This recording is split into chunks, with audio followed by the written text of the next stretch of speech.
The game is rigged. Good morning, everybody. JT here, Serenity Farms Prepping. When I say game, I mean presidential elections, selections. They've always been rigged until 2016. Whether you think Trump is the Antichrist or not, up until 2016, every president selected was either a former military member or politician until 2016. So what that meant over all the years is the people really running the show didn't care what letter got selected because they were all part of the same group. The Uniparty. Now, the Uniparty still exists today. Some would say it's bigger than ever. Some would say it's smaller. But it still exists and it still yields some power. But back in 2016, when Trump came down that escalator, he was the first person who was not part of the establishment. Now, don't forget, Trump played the game and greased the palms of both hands of the same party for who would benefit him the most. He admits that. You must as well, because it does show a willingness, even a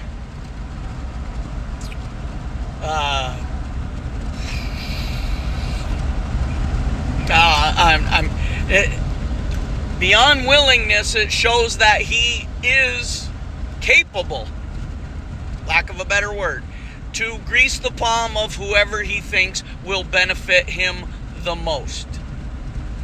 Well, people say, yeah, but that was just in his personal life. Now he's for the country.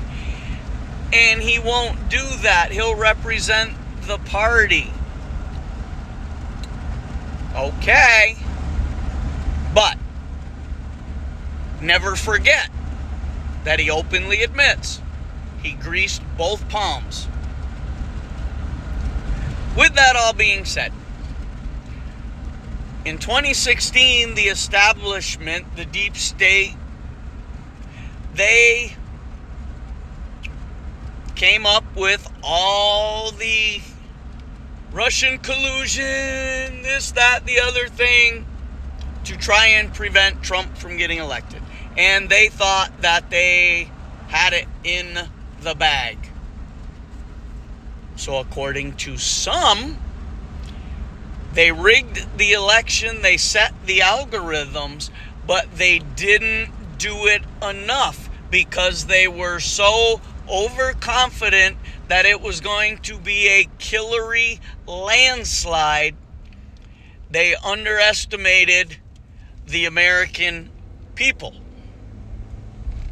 That's the theory. And Trump won.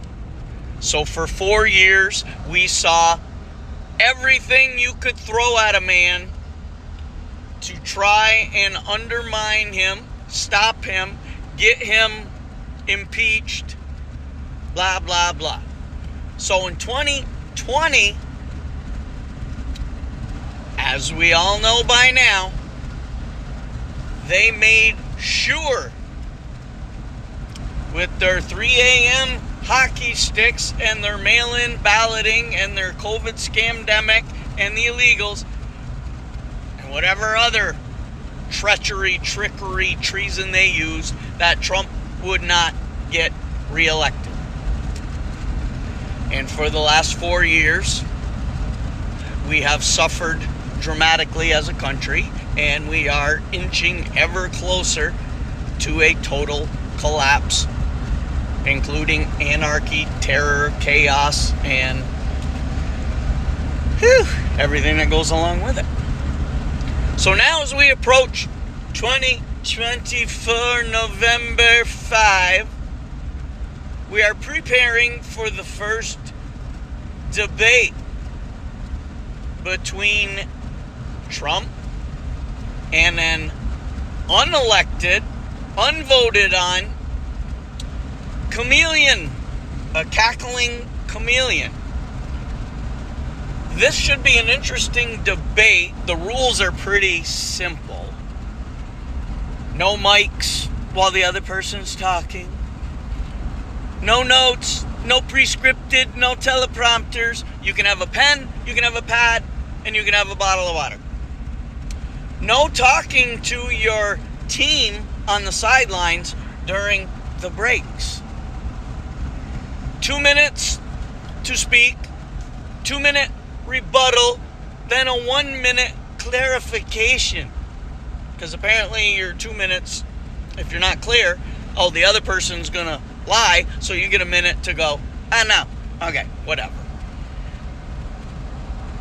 I am very curious to see how the cackling mattress salesman, now black woman, is going to debate Trump when suddenly and unexpectedly in the last 2 weeks, everything Trump's campaigning on, so is she. Even though she was the final vote on almost all the topics she now says she will do. Should be interesting. I predict it's probably her first and last debate, and she may likely get removed somehow, some way after this. But I just wanted everyone to understand that very likely no election until, in modern history, until 2016 was not scripted, and the deep state elites had chosen both candidates, so they couldn't lose. And we did every time. All right, with that, I believe the debate is on the 10th. So stay tuned and we'll talk about it after that. But for now, keep getting prepared. JT.